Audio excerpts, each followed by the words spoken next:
এই নির্বাচন কিন্তু আগের একটা বাধা ধরা নির্বাচনের মতো নয়।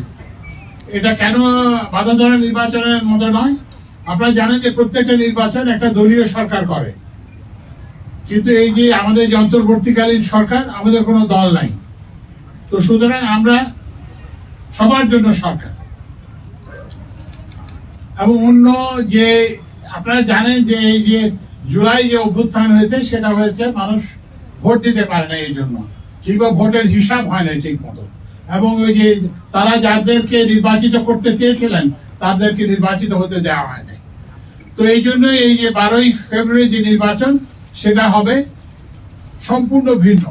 এখানে আপনি আপনারা যাকে চাইবেন নির্বাচিত করতে, তিনি যে দলের হোক না কেন, যে ধর্মের হোক না কেন, যে বর্ণের হোক না কেন, যে গোত্রের হোক না কেন, তাকেই আমরা বিজয়ী হিসেবে দেখতে চাই।